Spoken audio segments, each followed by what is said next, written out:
Hello friends, എല്ലാവർക്കും നമസ്കാരം. നിങ്ങളേവരും കാത്തിരിക്കുന്ന നയനയുടെയും ആദർശിന്റെയും ഇന്നത്തെ വിശേഷത്തിലേക്ക് എല്ലാ കൂട്ടുകാർക്കും സ്വാഗതം. എല്ലാവർക്കും നല്ലൊരു ദിവസം ആശംസിച്ചുകൊണ്ട് തന്നെ നമുക്ക് ഇന്നത്തെ വിശേഷത്തിലേക്ക് കിടക്കാം. അതിനു മുമ്പായിട്ട് ആരെങ്കിലും നമ്മുടെ ചാനൽ ആദ്യമായിട്ട് കാണുന്നുണ്ടെങ്കിൽ ഒന്ന് സബ്സ്ക്രൈബ് ചെയ്ത് വെക്കണം. അതിനോടൊപ്പം മാക്സിമം എല്ലാവരും ഒരു ലൈക്ക് അടിച്ചിട്ട് വീഡിയോ കാണാൻ വേണ്ടി ശ്രദ്ധിക്കണേ. തുടങ്ങുമ്പോൾ തന്നെ കാണിക്കുന്നത് നവ്യനെ അഭിനയാണ്. അങ്ങനെ നവ്യ പറയുകയാണ്, എന്റെ ഭർത്താവ് എന്നെ സ്നേഹിക്കുമ്പോഴാണ് ഞാൻ സമ്പന്നയാകുന്നത്, അല്ലാതെ ഈ തറവാട്ടിലെ സ്വത്ത് കൊണ്ടല്ലടാ ഞാൻ സമ്പന്നയാകുന്നത്. പിന്നെ അങ്ങനെ നോക്കുകയാണെങ്കിൽ ഈ ജന്മത്തിൽ ഞാൻ സമ്പന്നയാകാനും പോകുന്നില്ല. എനിക്കറിയാം, നീ എന്നെ സ്നേഹിച്ചിട്ട് വേണ്ടേ ഞാൻ സമ്പന്നയാകാന്. പിന്നെ നീ എന്നെ സ്നേഹിച്ചിരുന്നു നിന്റെ ഏട്ടനെ പറ്റിക്കാൻ വേണ്ടി, നിന്റെ ഏട്ടനെ വെറു വിഡ്ഢിയാക്കാൻ വേണ്ടി, തോൽപ്പിക്കാൻ വേണ്ടി. നീ എനിക്ക് പണം ഉണ്ടെന്ന് പറഞ്ഞല്ലേ എന്നെ സ്നേഹിച്ചത്. ഞാൻ വലിയ വീട്ടിലെ പെണ്ണാണെന്ന് പറഞ്ഞ് നീയും നിന്റെ അമ്മയും എന്നെ സ്നേഹിച്ചു. പിന്നെ ഇന്ന് നിന്നെ ജയിച്ച ആ ചേട്ടനെ ഉണ്ടല്ലോ, ഒരിക്കലും ഇനി തോൽപ്പിക്കാൻ പറ്റില്ലടാ. നീ ഇന്ന് വരെ ആരെയും മനസ്സറിഞ്ഞ് സ്നേഹിച്ചിട്ടില്ല. നിന്റെ അമ്മയെ പോലും നീ സ്നേഹിച്ചിട്ടില്ല. ദേ, വെറുതെ സംസാരിച്ച് മുഷിയണ്ട.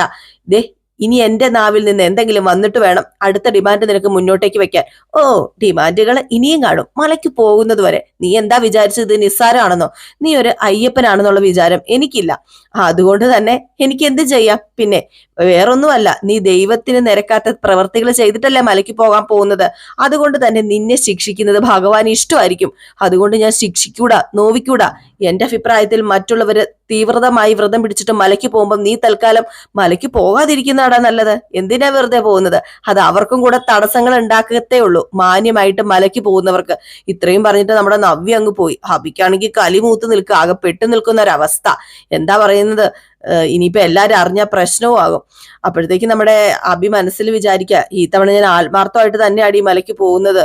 മല ചവിട്ടി അയ്യപ്പസ്വാമിയെ ദർശിക്കുമ്പം നീ ഈ വീട്ടിൽ നിന്ന് പുറത്തു പോകാൻ വേണ്ടി എന്തെങ്കിലും കാരണം ഉണ്ടാകണമെന്നാ എന്റെ മനസ്സിലെ പ്രാർത്ഥന. അങ്ങനെ ഒരു കാരണം ഉണ്ടാക്കൂടി ഞാന്. നീ ഈ വീട്ടിൽ നിന്ന് വെളിയിൽ പോകൂടി. നിന്നെയും നിന്റെ വയറ്റില് ഉള്ള ഈ വിഴുപ്പിനെയും ചുമക്കാൻ എനിക്ക് പറ്റില്ലടി എന്നൊക്കെ ഇങ്ങനെ മനസ്സിൽ വിചാരിച്ചുകൊണ്ട് നിൽക്കുകയാണ്. അപ്പൊ പിന്നെ കാണിക്കുന്നത് നമ്മുടെ ദേവയാനിയുടെ അടുത്തേക്ക് അനാമികയും രേവതിയും വരിക. അപ്പൊ ദേവയാനി, ആഹാ, ഇതാരാ വരുന്നത്? വേണുവേട്ടന്റെ കുറച്ച് ഫ്രണ്ട്സ് ഒക്കെ വന്നായിരുന്നു, ബിസിനസ്സുമായിട്ട് ബന്ധപ്പെട്ട് വന്നതാ. അവര് കുറച്ചു ദിവസം വീട്ടിലുണ്ടായിരുന്നു, അതുകൊണ്ടാ എനിക്ക് ഇങ്ങോട്ട് വരാൻ പറ്റാതിരുന്നത്. എന്നോട് ക്ഷമിച്ചേക്കണേ. ഏയ്, എന്റെ കാര്യങ്ങൾ നോക്കാൻ ഏത് നേരം മോളെടുത്തുണ്ടല്ലോ അനാമിക മോള്. പിന്നെന്താ രേവതി, ഒരു പ്രശ്നമില്ല. അല്ല, ഒരു സഹായത്തിന് വേണമെങ്കിൽ ഞാനിവിടെ നിൽക്കാൻ ചേച്ചി. ഹേയ്, അതിന്റെ ഒന്നും കാര്യമില്ല രേവതി. അവിടെ അനാമിക മോളുടെ അച്ഛൻ തനിച്ചല്ലേ ഉള്ളൂ. എന്ത് ചെയ്യാനാ? മരുമക്കള് നന്നായില്ലെങ്കിൽ എല്ലാ അർത്ഥത്തിലും അമ്മായിയമ്മമാരുടെ കാര്യം പോക്ക, വെറും പോക്ക്. അങ്ങനെ ആയി പോയല്ലോ ദേവയാനി ചേച്ചിയുടെ കാര്യം. ഈ വീട്ടിലെ മൂത്ത മരുമകൾ ഇവിടെ നിൽക്കേണ്ടാകുന്ന ചേച്ചി ഒന്ന് പറയേണ്ട താമസം. അവളിപ്പം അവളുടെ വീട്ടിൽ പോയി സുഖിക്കല്ലേ, അവൾ അവിടെ വാഴുമല്ലേ, അവക്ക് എന്താ സുഖം. അപ്പൊ അനാമിക പറഞ്ഞു, ആദർശേട്ടൻ അവക്കായിട്ട് എടുത്തു കൊടുത്ത വീട്ടിലാ ഇപ്പം അവള് നിൽക്കുന്നത്. അത് വല്യമ്മയ്ക്ക് അറിയായിരിക്കും അല്ലേ? അല്ല, ഈ ആദർശിന്റെ കാര്യം ഞാൻ ആലോചിക്കുക ദേവയാനി. കല്യാണം കഴിഞ്ഞാല് പെണ്ണു വീട്ടിൽ നിന്നല്ലേ നമുക്ക് സഹായം കിട്ടേണ്ടത്. അവൾമാരുടെ കാര്യത്തില് ഒരു സഹായം കിട്ടിയില്ലെന്ന് മാത്രമല്ല, ഇപ്പം അങ്ങോട്ടേക്ക് വേണ്ടതൊക്കെ ചെയ്തു കൊടുക്കല്ലേ. ഓ, ഇതൊക്കെ വല്ല നാട്ടിൽ നടക്കുന്നതാണോ? അപ്പൊ നമ്മുടെ ദേവയാനി പറഞ്ഞു, ബിസിനസിന്റെ കാര്യത്തിൽ എന്റെ മോൻ വിജയിച്ചിട്ടേ ഉള്ളൂ, പക്ഷെ വിവാഹത്തിന്റെ കാര്യത്തില് എന്റെ മോൻ പരാജയപ്പെട്ടു പോയി രേവതി. അത് അവന്റെ കുഴപ്പമല്ല. അവളുണ്ടല്ലോ, ആ നയന, അവള് ഒരു നിമിത്തം പോലെയല്ലേ എന്റെ മന്റെ ജീവിതത്തിലേക്ക് വന്നത്. ഞാനെങ്ങാണ്ട് ചേച്ചിയുടെ സ്ഥാനത്താണെങ്കിലുണ്ടല്ലോ, ഞാൻ എപ്പോഴേ അവളെ അവളുടെ ചേച്ചിനെ അടിച്ച് ഈ വീടിന്റെ വെളിയിൽ ഇറക്കി വിട്ടേനെ. വളഞ്ഞ വഴിയിലൂടെ വന്നത് പോട്ടെ, വന്നതിന് ശേഷം അഹങ്കാരത്തിന് വല്ല കുറവുണ്ടോ അവക്കും? ആ നവ്യക്കും അഹങ്കാരം തലയ്ക്ക് പിടിച്ചു നടക്കുകയല്ലേ. ഈ വീട് എല്ലാ അർത്ഥത്തിലും അവൾമാരെ അടക്കി ഭരിക്കുകയല്ലേ. അത് പിന്നെ ആദർശം മലയ്ക്ക് പോയിട്ട് വന്നാല് ഞാന് അവരെ രണ്ടായിട്ട് നിർത്താൻ തന്നെ നോക്കത്തുള്ളൂ, ഇപ്പൊ നിൽക്കുന്നത് പോലെ തന്നെ. അങ്ങനെയാ ഞാൻ മനസ്സിൽ ചിന്തിച്ചിരിക്കുന്നത്.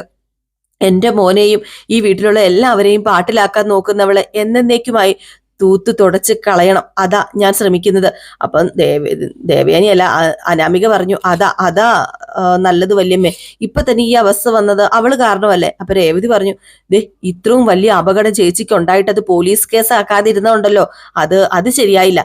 സത്യസന്ധമായ ഒരു അന്വേഷണം പോലീസിന്റെ ഭാഗത്തുണ്ടായിരുന്നുവെങ്കിൽ ദേ, യഥാർത്ഥത്തിൽ പ്രതികളെ കുടുങ്ങിയനെ. പോലീസ് പോയി അവളെ ഒന്ന് പൊക്കി കൊണ്ടുപോയാലേ അവള് തത്ത പറയുന്നത് പോലെ പറഞ്ഞേനെ പാലിനകത്ത് വിഷം കലർത്തിയത് അവളാണെന്ന്. അപ്പൊ ദേവയാനി പറഞ്ഞു, അതെ, വീട്ടിനകത്ത് പോലീസ് കയറുന്ന ഒന്നും അച്ഛൻ ഇഷ്ടമല്ല, അതും കൊണ്ടാ കേസാകാതെ പോയത്. എന്തായാലും ഞാൻ മോളോട് പറഞ്ഞിട്ടുണ്ട്, ഇനി ചേച്ചിയുടെ കാര്യങ്ങൾ നല്ല രീതിയിൽ ശ്രദ്ധിക്കണമെന്ന്. കണ്ണൊന്ന് തെറ്റിയാലേ, ആൾക്കാരെ കൊല്ലാൻ മടിക്കാത്ത ചേച്ചി അനിയത്തിയല്ലേ ഇവിടെ ഉള്ളത്. ഓ, ഇവിടെ ജീവിക്കുന്നവരെ സമ്മതിക്കണം.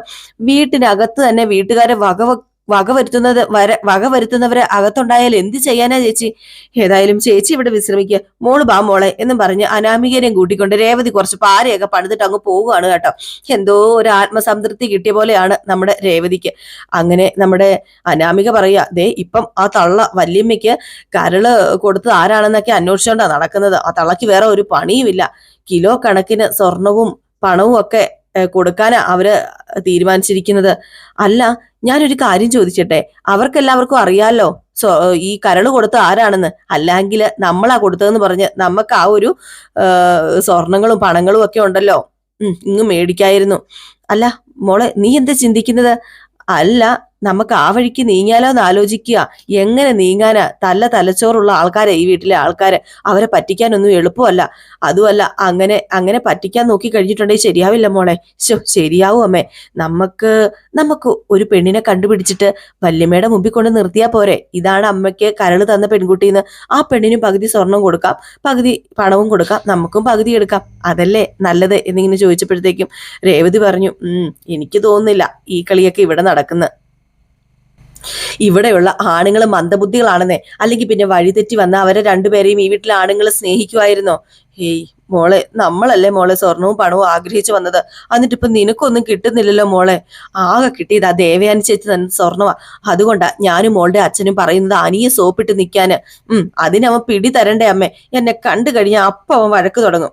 അതിപ്പോ നീയും അങ്ങനെ തന്നെയാണല്ലോ.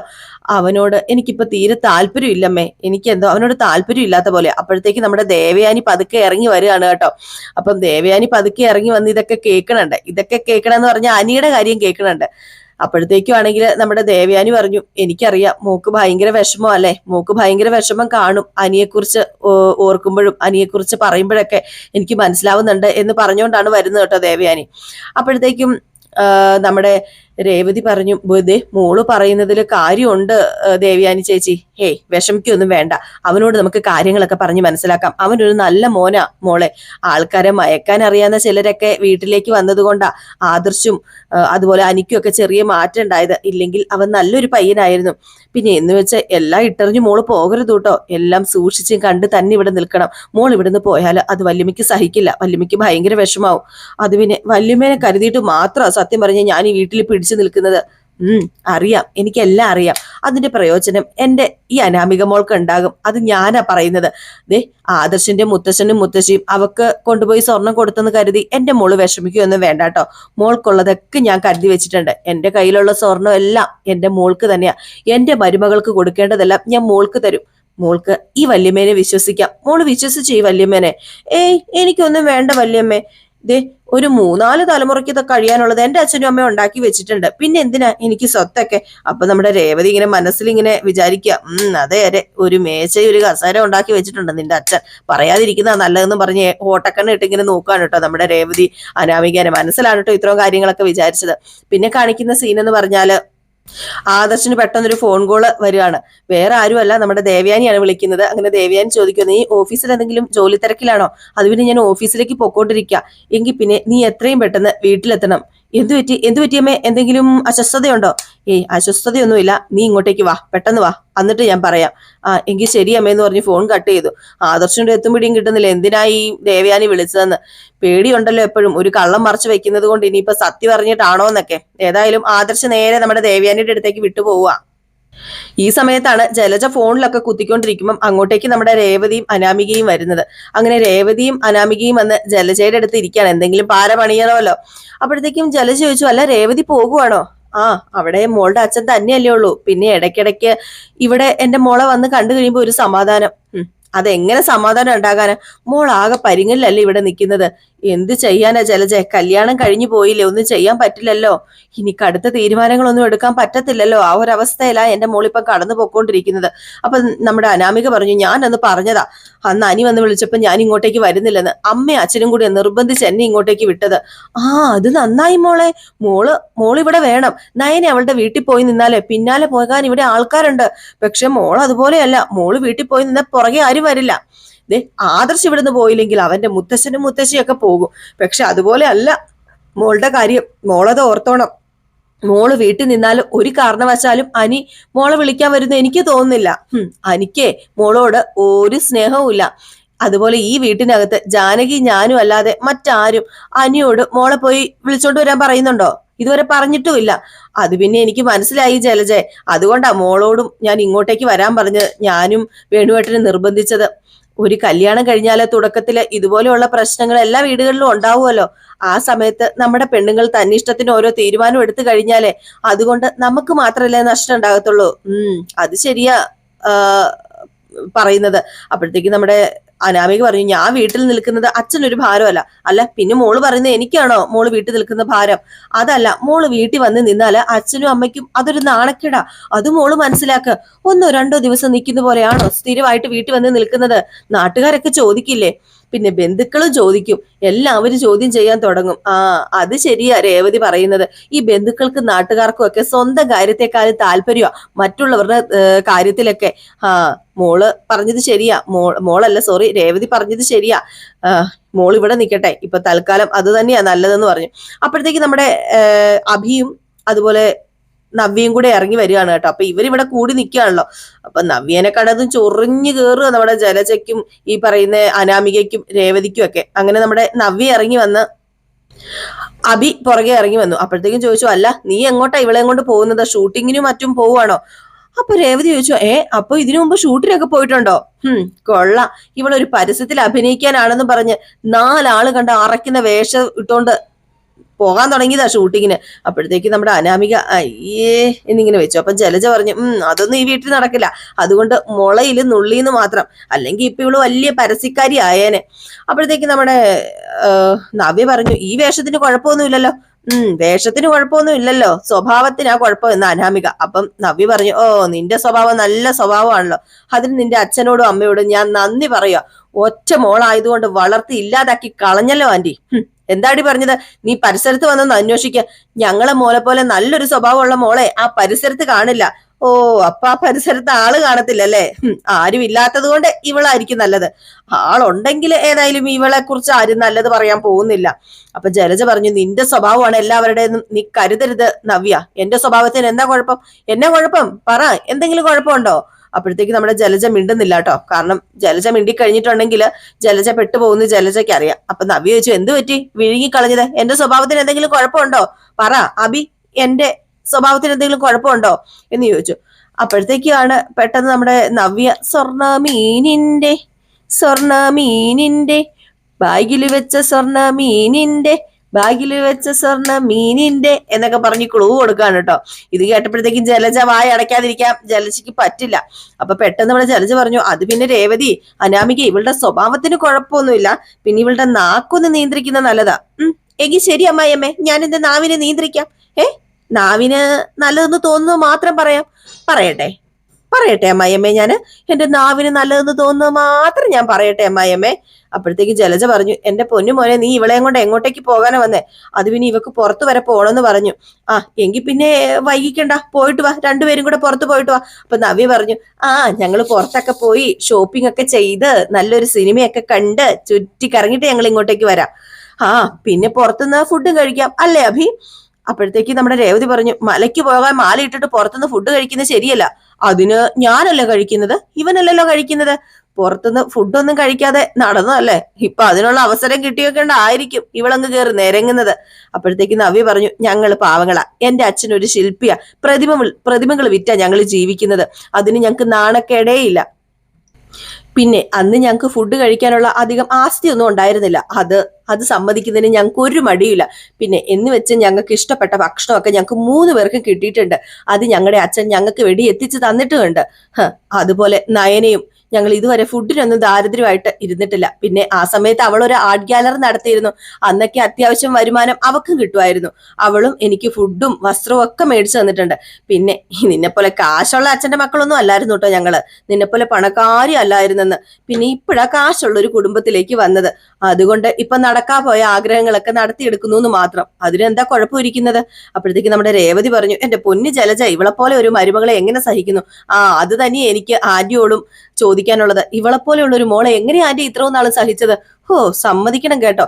ഏതായാലും ഒറ്റ മോള് മതിയെന്ന് തീരുമാനിച്ചത് നന്നായി രണ്ടാളും. ഒറ്റ മോളാണെങ്കിലും 9 എണ്ണമല്ല 50 എണ്ണത്തിന്റെ ഗുണം ചെയ്യൂലോ. ഭാവി നമുക്ക് പോകാം എന്നും പറഞ്ഞ് അഭിനയം കൂട്ടിക്കൊണ്ട് നമ്മുടെ നവ്യ പോയിട്ടോ. അവിടെ നാണം കെട്ടി വിളറി വെളുത്ത് നിൽക്കുകയാണ് നമ്മുടെ അനാമിക. എന്ത് പറയാനാ, ഒന്നും പറയാനില്ല. അപ്പോഴത്തേക്ക് അനാമിക രേവതിയോട് പറഞ്ഞു, ഞാൻ ഇങ്ങനെ പോയ ഇവരെ എന്തെങ്കിലും ചെയ്യും, ചിലപ്പോൾ ഞാൻ കെട്ടിത്തൂക്കും, അത്രയ്ക്ക് കലിയ.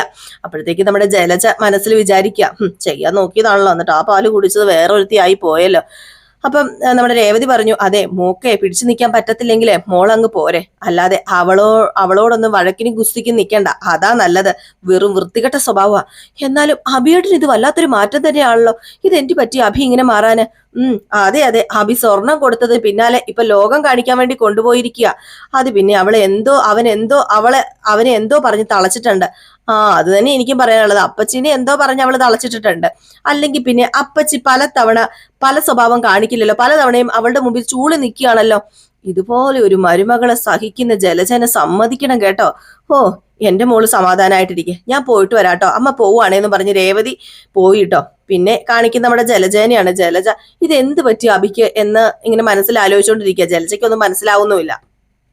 പിന്നെ കാണിക്കുന്നത് നമ്മുടെ അനാമികേനാണ് കേട്ടോ. അപ്പൊ അനാമിക ദേവയാനിയുടെ അടുത്ത് നിൽക്കുമ്പോൾ ദേവയാനി പറയാം, മോളെ ആ ഷെൽഫിനകത്ത് ആ ഒരു ചെക്ക് ഇരിപ്പുണ്ട്, അതിങ്ങ് എടുക്കാൻ പറയാം. അപ്പം ദേവയാനി ചെക്ക് എടുത്ത് ദേവയാനിക്ക് അനാമിക കൊടുക്കുമ്പോഴത്തേക്കും അനാമികയുടെ മനസ്സിൽ ഇടുപൊട്ടാണ് കേട്ടോ. ഇനിയിപ്പോ എനിക്കാണോ ഈ ചെക്ക്, ചിലപ്പോൾ എനിക്ക് തരാനായിരിക്കും. ഒരു കോടി രൂപ എഴുതി തന്നാൽ മതിയായിരുന്നൊക്കെ മനസ്സിൽ വിചാരിക്കുമ്പം നമ്മുടെ ദേവയാനി പറയാ, അതെ എനിക്ക് പ്രിയപ്പെട്ട ഒരു മോളുണ്ട്, ആ മോൾക്ക് കൊടുക്കാനാ ഈ പൈസ. പ്രിയപ്പെട്ട മോളോ? അതേത് മോളാ? അത് പിന്നെ ഞാനിപ്പോ ജീവിച്ചിരിക്കാൻ കാരണം ഏത് മോളാ? എനിക്ക് കരട് തന്ന ഒരു പെൺകുട്ടിയില്ലേ, ആ പെൺകുട്ടിക്കാ എനിക്ക് ഈ പൈസ കൊടുക്കേണ്ടത് എന്നൊക്കെ ഇങ്ങനെ പറയാം. അപ്പോഴത്തേക്ക് നമ്മുടെ അനാമിക ചോദിക്കേണ്ടത്, അതിനെ ഏത് പെൺകുട്ടിയാന്ന് അമ്മയ്ക്ക് അറിയില്ലല്ലോ. അതെനിക്കറിയില്ല, പക്ഷെ ആദർശിന് അറിയാലോ എന്ന് പറഞ്ഞു. അപ്പൊ ഈ ഒരു സമയത്ത് നമ്മുടെ ആദർശ് വരികയാണ് കേട്ടോ. അപ്പൊ ആദർശ് വന്ന ഉടനെ ദേവയാനി പറഞ്ഞു, നീ വന്നോ? അല്ല അമ്മ എന്തിനാ എന്നെ വിളിച്ചേ? അത് പിന്നെ മോനെ, ഇതിലെ ഞാൻ പറയുന്ന എമൗണ്ട് നീ ഒന്ന് എഴുത്. അപ്പോഴത്തേക്ക് നമ്മുടെ അനാമിക വെളിയിലേക്ക് ഇറങ്ങിപ്പോയിട്ടോ. അപ്പൊ ആദർശ് ചോദിച്ചു, അല്ല ആർക്കമ്മ ചെക്ക് കൊടുക്കണത്? അതൊക്കെ ഞാൻ പറയാം, ഇപ്പം ഞാൻ പറയുന്ന എമൗണ്ട് മോനെന്ന് എഴുത്. അമ്മ എമൗണ്ട് പറയാൻ പറഞ്ഞപ്പോഴത്തേക്കും 50 ലക്ഷം രൂപ എന്ന് പറഞ്ഞു. കേട്ടത് നമ്മുടെ അർജുൻ ഞെട്ടിപ്പോയിട്ടോ. അർജുൻ അല്ല, സോറി, ആദർശ്. അപ്പൊ ആദർശ് ചോദിച്ചു, അല്ല ഇത് ആർക്ക് കൊടുക്കാനാ? അത് പിന്നെ എന്നെ സഹായിച്ച പെൺകുട്ടിക്ക് കൊടുക്കാനാ. അപ്പം നമ്മുടെ അനാമിക വെളിയിൽ നിന്ന് ഇതൊക്കെ കേൾക്കാണ് കേട്ടോ. അപ്പോഴത്തേക്കാണെങ്കിൽ അനാമിക മനസ്സിൽ വിചാരിക്കുക, അമ്മ പറഞ്ഞതുപോലെ ബ്ലഡ് കൊടുക്കുമായിരുന്നെങ്കിൽ ഒരു 10 ലക്ഷം രൂപയെങ്കിലും ഇവർ തന്നേനേന്ന്. കാരണം കരള് കൊടുത്തവർക്ക് ഇത്രയും കൊടുക്കുന്നുണ്ടല്ലോ. അപ്പൊ വീണ്ടും നമ്മുടെ അനാമികയല്ല, സോറി, ദേവയാനി പറയാ ആദർശിനോട്, എന്റെ മനസ്സമാധാനത്തിന് വേണ്ടിയാ ഞാൻ ഈ പൈസ ആ കുട്ടിക്ക് കൊടുക്കണം എന്ന് പറഞ്ഞത്. പിന്നെ അവള് മേടിച്ചില്ലെങ്കിൽ അത് അവളുടെ പെൺകുട്ടിക്ക്, അല്ല അവളുടെ ബന്ധുക്കൾക്ക് കൊടുക്കുക, അല്ലെങ്കിൽ അവളുടെ ഹസ്ബൻഡിന് കൊടുക്കുക. ഹസ്ബൻഡ് ഒരിക്കലും അത് മേടിക്കുന്നു തോന്നുന്നില്ല അമ്മ, അതൊന്നും പറ്റില്ല, പറഞ്ഞാൽ അതൊന്നും ശരിയാവില്ല. എങ്ങനെയെങ്കിലും ആ കുട്ടിയുടെ വീട്ടില് ഈ ചെക്ക് എത്തിക്കണം. അത് പിന്നെ ഞാൻ കൊടുക്കാം, പക്ഷെ വാങ്ങിച്ചില്ലെങ്കിൽ എന്നെ ഒന്നും പറയല്ലേ. വാങ്ങിച്ചില്ലെങ്കിൽ ഒരു കാര്യം ചെയ്യുക, അവളുടെ അക്കൗണ്ട് നമ്പർ മേടിച്ചിട്ട് അതിലിട്ട് കൊടുത്താൽ പോരെ, അത് ഒരു സേഫ് ആയിട്ട് കിടന്നോളൂല്ലേ. എന്റെ ഒരു സന്തോഷത്തിന് വേണ്ടിയാ മോനെ, പ്രതിഫലം മോഹിച്ചല്ല അവൾ കരള് തന്നതെന്ന് അറിഞ്ഞതിൽ പിന്നെ എനിക്ക് എന്തോ അവളോട് കൂടുതൽ സ്നേഹം തോന്നുക. ആ ഹസ്ബൻഡിനോടും ഉള്ള സ്നേഹം എനിക്ക് കൂടുതൽ തോന്നുക, അതുപോലെ തന്നെ കുടുംബക്കാരോടും ഒക്കെ. അത് പിന്നെ അമ്മയുടെ രോഗമൊക്കെ മാറിയിട്ട് എന്തെങ്കിലും ആ കുട്ടീനെ കാണുമ്പോൾ നേരിട്ട് കൊടുത്താൽ പോരെ. അന്ന് എന്താണെന്ന് വെച്ചാൽ ഞാൻ ചെയ്തു കൊടുത്തോളൂ ആ പെൺകുട്ടിക്ക്. ഇപ്പൊ മോൻ ഇത് ഇത് കൊണ്ട് കൊടുക്ക. ഞാൻ പറഞ്ഞല്ലോ എനിക്കൊരു സമാധാനം വേണം, എന്റെ സമാധാനത്തിന് വേണ്ടിയാ എന്ന് പറഞ്ഞു. ഏതായാലും ഈ ഒരു സമയം നമ്മുടെ ആദർശ് അവിടെ നിന്നിട്ട് പോകാൻ തുടങ്ങിയപ്പോഴത്തേക്കും ദേവയാനി പറഞ്ഞു, കല്യാണം കഴിഞ്ഞിട്ട് അധികം നാളൊന്നും ആയില്ലല്ലോ ആ പെൺകുട്ടിക്ക്. എത്ര പെൺകുട്ടികൾക്ക് ഇങ്ങനെ മനസ്സുണ്ടാകും? അവളുടെ നന്മ കണ്ടില്ലെന്ന് നമുക്ക് നടിക്കാൻ പറ്റുമോ? അതുകൊണ്ട് ഇതെങ്ങനെയെങ്കിലും മോൻ കൊണ്ടുപോയി അവക്ക് കൊടുത്തേ പറ്റൂ. ഈ അമ്മയുടെ ഒരു ആഗ്രഹം, അത് മോൻ സാധിച്ചു തരില്ലേ? ഞാൻ ട്രൈ ചെയ്യാം. അല്ല മോനെ, 50 ലക്ഷം കുറഞ്ഞു പോയോ? വേണമെങ്കിൽ നമുക്ക് കുറച്ചുകൂടി കൂടുതൽ കൊടുക്കാം. അത് പിന്നെ ലക്ഷങ്ങളൊന്നും അല്ല ഇവിടെ പ്രശ്നം. 1 ലക്ഷം ആണെങ്കിലും 50 ലക്ഷം ആണെങ്കിലും അവർ മേടിക്കുമെന്ന് അറിയേണ്ടത്, അല്ലാതെ ഇത് കുറഞ്ഞു പോയോ കൂടിപ്പോയോ എന്നൊന്നും അല്ല നോക്കേണ്ടതെന്ന് പറഞ്ഞു. ഇത് കേട്ടത് നമ്മുടെ ദേവയാനി ഇങ്ങനെ ഇരിക്കുകയാണ് കേട്ടോ. ഏതായാലും നമ്മുടെ നയനയാണ് കരള് കൊടുത്തതെന്ന് അറിഞ്ഞാൽ ദേവയാനി നയനയെ സ്നേഹിക്കില്ലെന്നൊക്കെ നമുക്ക് കാത്തിരുന്ന് തന്നെ കാണാം. അപ്പൊ എല്ലാവരും കാത്തിരിക്കുക. അടുത്ത വിശേഷവുമായിട്ട് കാണുന്നവരെല്ലാവർക്കും ടാറ്റാ, ബൈ ബൈ.